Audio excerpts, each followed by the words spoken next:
those who are new to A Rocha and to this location, I'm Colin. I mentioned it earlier lunchtime, but I work here at A Rocha. We've got a few A Rocha team members who've joined us since lunch, and a few A Rocha associates, friends, and birders from around who will join us for a while as well. But just to say, you're very welcome. Karibuni sana. It's really nice to have you here. And it's also our privilege and delight to welcome you guys, Cullen and David and Joseph and David as well. So really nice to have you guys here, and a privilege for us as A Rocha to be partnering with eBird on this. So yeah, some of the, I know we do the fundamentals on mythology, we have to warn people about the big animals like hippos around. Sadly, we don't have anything around here like that, so there's no worries. We have the nature trail here, which will be wandering around. It's perfectly safe. A few snakes around, but nothing too serious. So it's actually quite safe. Yeah.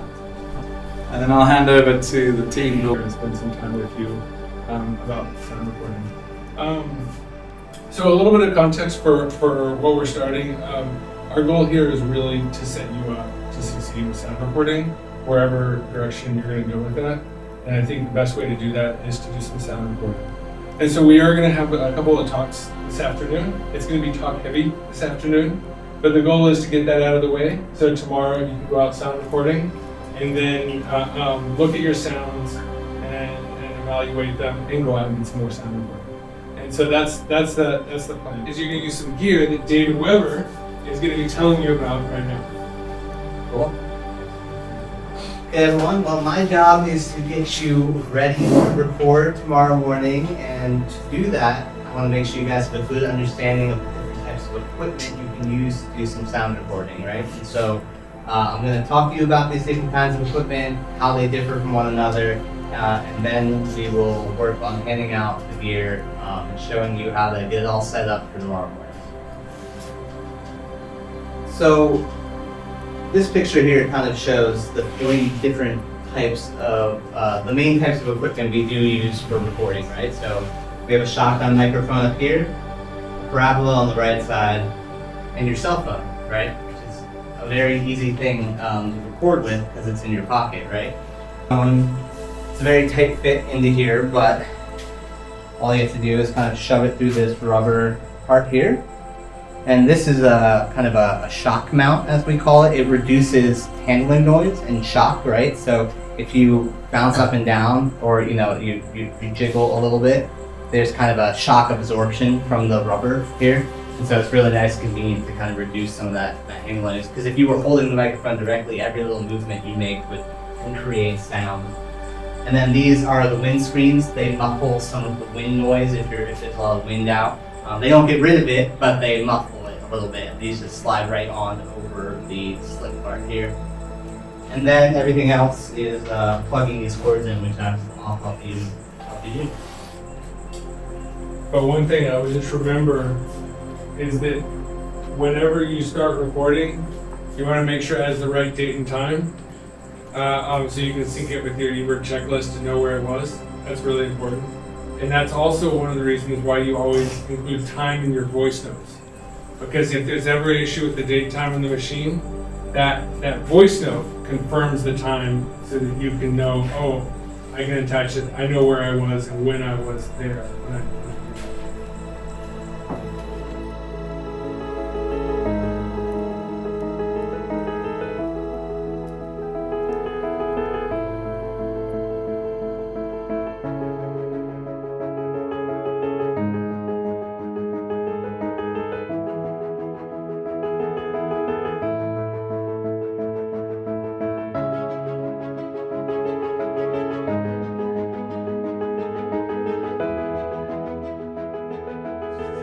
Those of you that are going to be using these recorders, can I come close? Try to come close in a semicircle around David, because he's going to talk about how to turn it on and actually how to hit record, so we don't have to go over that with everybody. Yeah. And sadly, it's like such a small thing, so it's kind of hard to show you all at once. But on the side here is the power button. You'll see the little power symbol on the bottom there, right? The power button. And all you have to do is pull it down toward the power symbol for about 1 second. The light turns red, and then you can let go and it turns on. It has to load for a minute while it's turning on.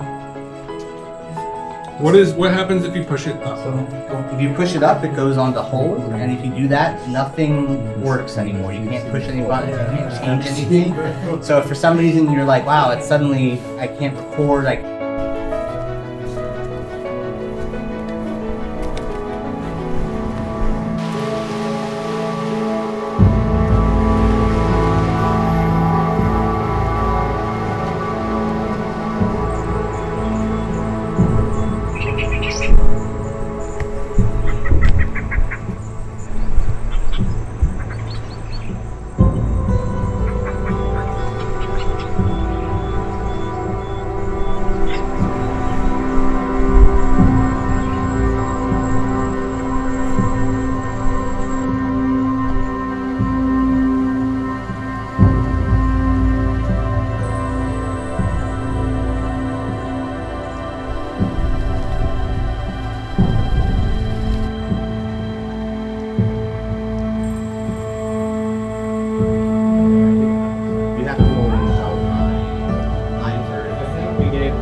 Dispuesta